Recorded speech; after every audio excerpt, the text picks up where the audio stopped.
호산나 찬양대에 귀한 찬양 감사를 드립니다. 오늘이 바로 호산나 찬송하리로다. 주님이 예루살렘 성에 호산나를 찬양 소리 들으시며 입성하신 거룩한 주일, 고난의 행렬을 묵상하며 예배하는 성도 여러분들의 심령 가운데 주님의 놀라운 은혜가 넘치시게 되기를 주님의 이름으로 기원을 드립니다.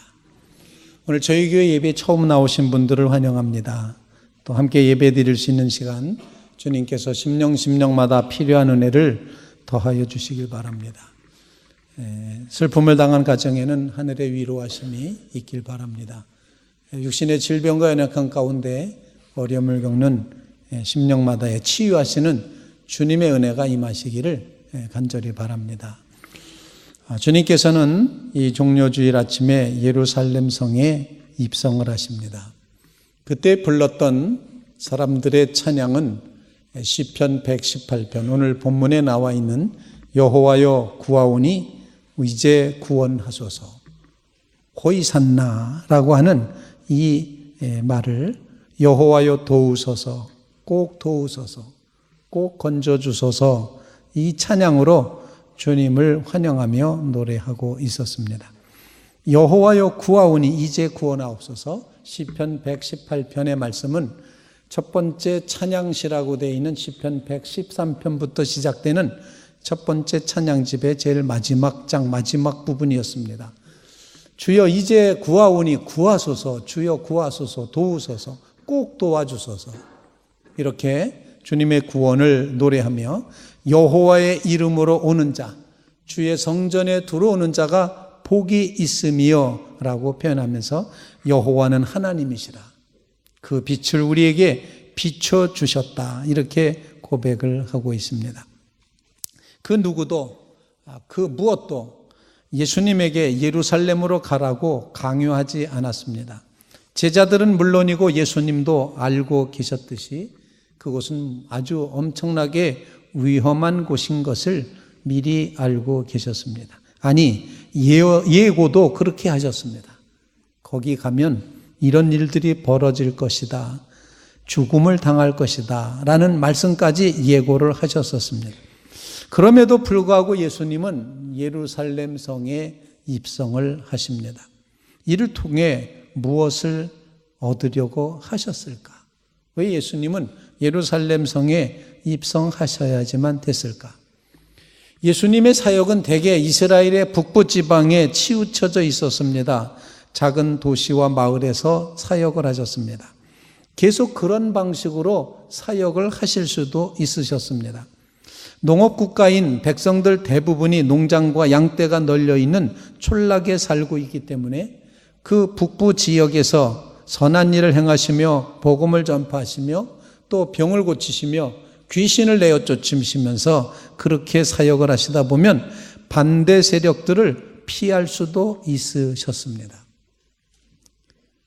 그렇다면 왜 굳이 예루살렘에 발을 들여놓지 않아도 될 만한 일이었는데 왜 그렇게 예루살렘 입성을 감행하셨을까?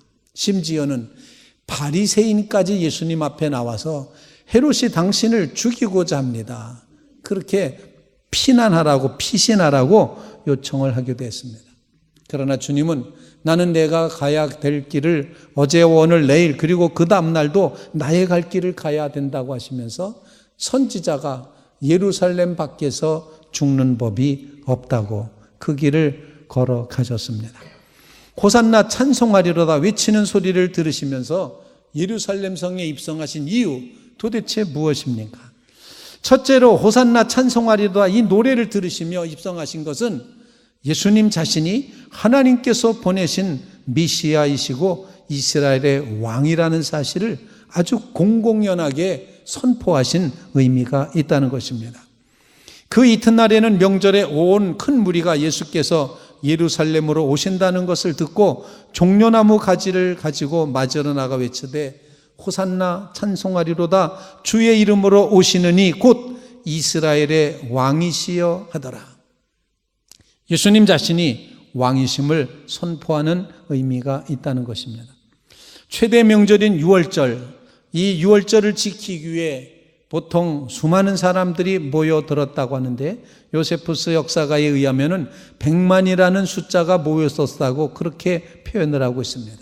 흩어져 있었던 디아스포라 유대인들이 6월절에 예루살렘에 와서 절기를 지키게 됩니다. 이 절기에 몰려왔던 유대인 군중들이 예수님이 입성하실 때 종려나무 가지를 들고 환영을 하였습니다. 종려나무 가지를 들었던 것은 흔한 나뭇가지이기도 하지만 이렇게 종려나무 가지를 들고서 환영했던 일은 처음은 아니었다는 것을 역사를 통해서 알 수가 있습니다. 즉 예수님이 살아계셨을 당시에는 로마 제국 밑에 유다 백성이 고통을 받고 있었지만 그 전에 주전 164년경에는 헬라 제국이 유다 백성들을 지배하고 다스리고 있었습니다. 그 중에서 아주 잔인한 왕 안티오커스 4세라고 하는 이 잔인한 왕이 다스리고 있을 때 유대인들의 신앙, 문화, 언어 이 모든 것들을 다 박해하면서 헬라화 시키려고 했었던 그런 정책을 감행하고 있었습니다. 심지어는 유대인들이 하나님 앞에 예배드리는 성전에, 제사드리는 성전에 제우스 신상을 갖다 놓고 함께 섬기게끔도 했었고, 또 유대인들이 가장 증오하며 싫어했던 돼지의 피를 성전에 뿌리기도 했고, 이렇게 잔인한 그런 박해를 합니다. 이스라엘 백성들은 참다 결국에는 폭발하였습니다. 그때 이 헬라 제국에 대해서 정말 반항하면서 독립운동을 일으켰던 사람이 마카비 형제였습니다. 그런데 그 전에도 여러 번 독립운동을 일으켰지만 성공하지 못했었는데 마카비 형제들은 웬만큼 성공을 했습니다. 승리하였습니다. 그래서 그 일이 주전 164년경에 이루어져서 이때 마카비 형제 그들은 말을 타고 정말 승리의 모습으로 예루살렘 성에 입성했습니다.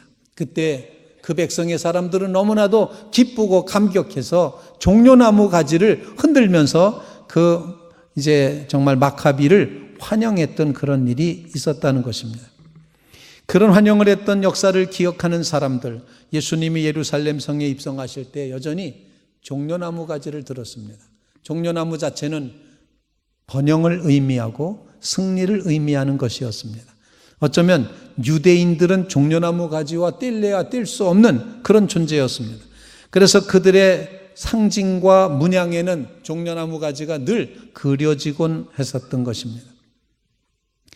예수님께서 이렇게 예루살렘 성에 입성하시면서 하나님께서 보내신 메시아임을 선포하시고 있습니다.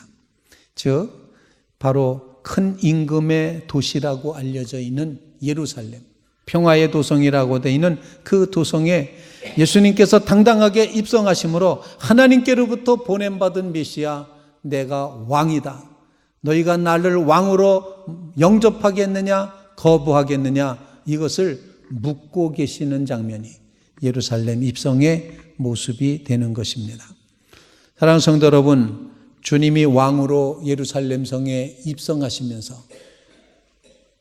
죽이려면 죽여봐라, 잡으려면 잡아봐라 라고 하시면서 내가 바로 왕이다, 이스라엘 왕이다. 이제까지는 예수님은 본인이 기적을 행하고도 내가 했다고 하지 말아라, 본인이 메시아인 것을 극구 감추어 오셨는데 드디어 예루살렘 성에 입성하시면서 온 백성들이 이스라엘 왕으로 오시는 이여 호산나 찬송하리로다 이렇게 외쳐도 말리지 않으시고 내가 바로 왕이다 라고 당당하게 입성을 하셨다는 겁니다. 바로 이것은 우리에게 여호와의 이름으로 오는 이가 복이 있다, 여호와는 하나님이시라, 주는 하나님이시라, 주님은 메시아시다, 주님은 왕이시다, 주님을 왕으로 선포하고 선언하시면서 나를 믿겠느냐, 나를 믿고 메시아로 따르겠느냐, 이렇게 선포하셨다는 사실입니다. 자신이 메시아임을 이제 드러내 보이시려고 예루살렘 도성에 입성을 하십니다. 예루살렘은 예수님에게나 이스라엘에게나 운명적으로 연결되어 있는 장소였습니다. 물론 이 입성이, 예루살렘 입성이 종교적인 권력자와의 또 다른 투쟁 속에 끌려 들어가는 것이었고 예수님 자신이 예언했던 순환이 다가오는 시간이 되긴 했습니다. 그럼에도 거룩한 도시의 백성들 앞에 서서 하나님의 메시지, 지금이 마지막 기회이니 회개하고 왕이신 메시아를 맞아들이라. 호산나라고 소리만 치지 말고 진정으로 주님이 구원하시는 왕인 것을 모셔라. 이렇게 결단을 촉구하는 모습이 예수님의 예루살렘 입성의 모습이라는 것입니다. 오늘 2018년도 종료주일에도 주님은 똑같은 말씀을 하십니다. 내가 왕이니 너희가 나를 왕으로 모시겠느냐라는 질문입니다. 사랑하는 성도 여러분, 주님이 나의 왕이십니다. 주님이 나의 구주십니다. 나의 모든 것입니다. 이렇게 주님을 왕으로 모셔드리는 종료주일 아침이 되시기를 주님의 이름으로 축원을 드립니다. 둘째로 호산나 찬송하리로다. 예수님의 예루살렘 입성은 놀랍게도 주님은 평화의 왕이시며 겸손해지신 낮아지신 분인 것을 선포하고자 이렇게 예루살렘 성에 입성하십니다. 본문은 이렇게 말합니다. 예수는 한 어린 나귀를 보고 타시니 이에 기록된 바 시온에 따라 두려워하지 말라. 보라 너의 왕이 나귀 새끼를 타고 오신다 함과 같더라.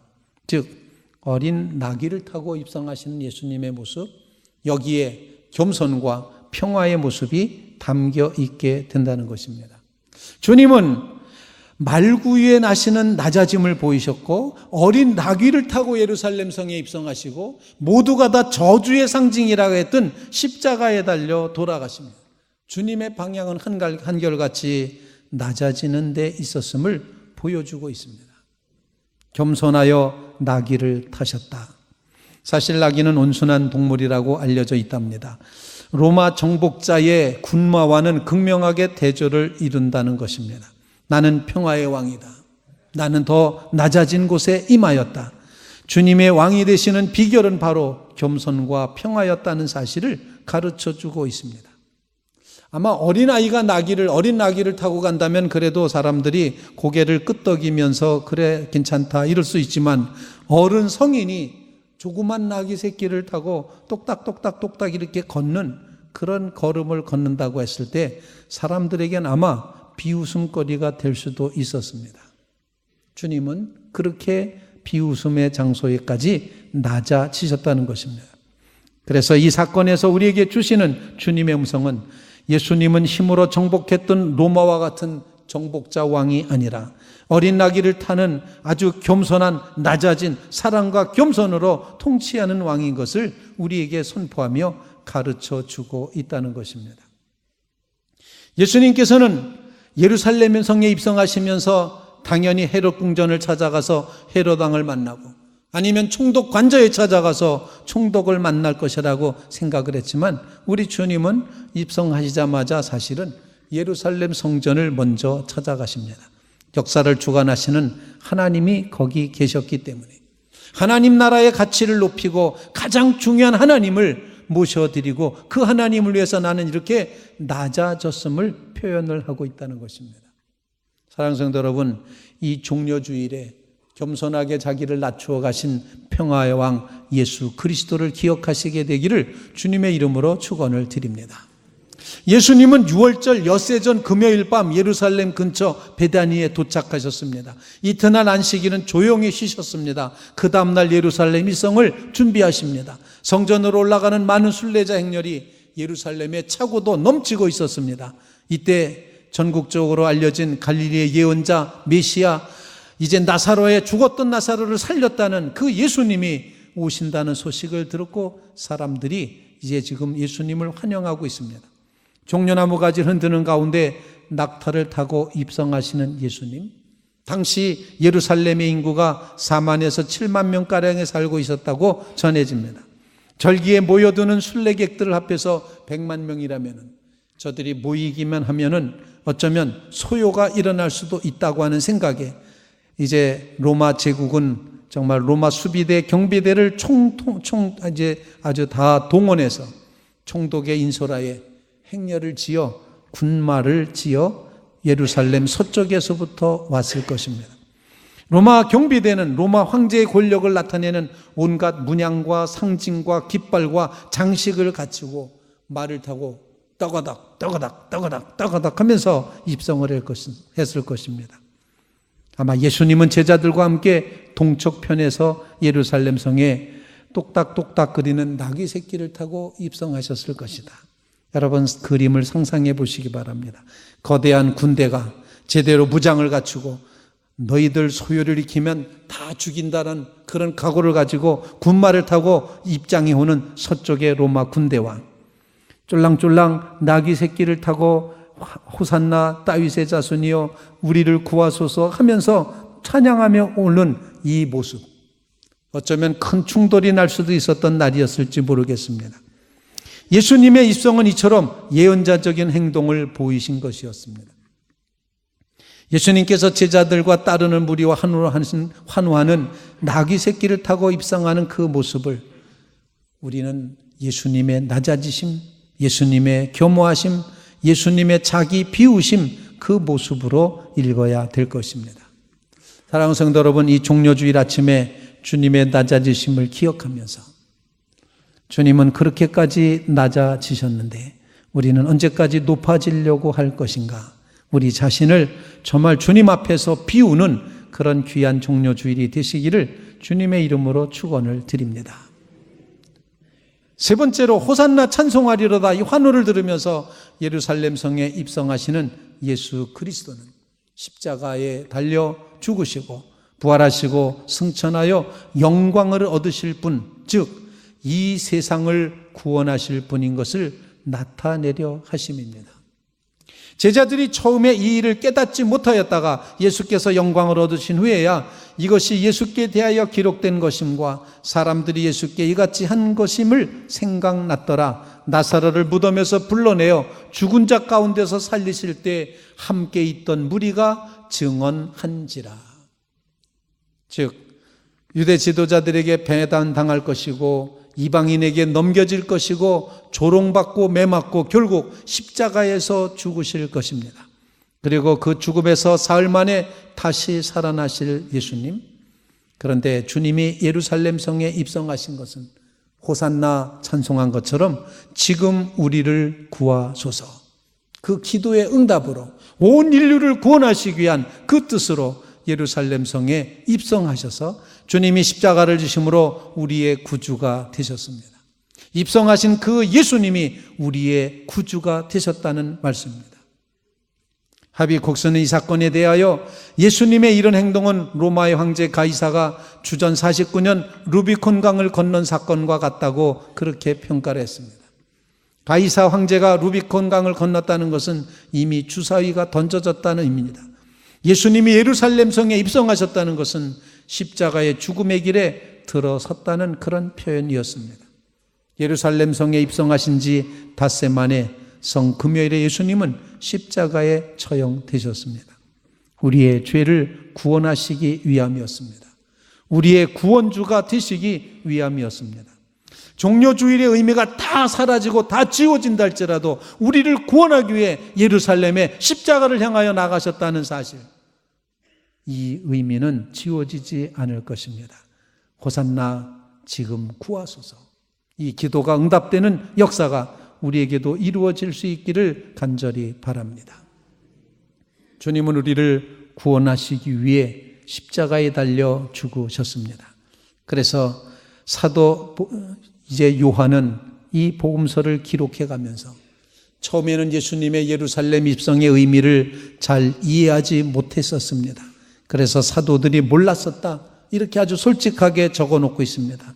그러나 영광을 받으신 후에, 즉 예수님이 십자가와 부활과 승천의 이 모든 과정을, 그 영광을 받으신 이후에야 주님이 예루살렘에 입성하신 의미는 우리를 위해, 죄에서 우리를 구원하기 위해 십자가를 지시기 위함이었구나, 이것을 깨닫게 되었다는 것입니다.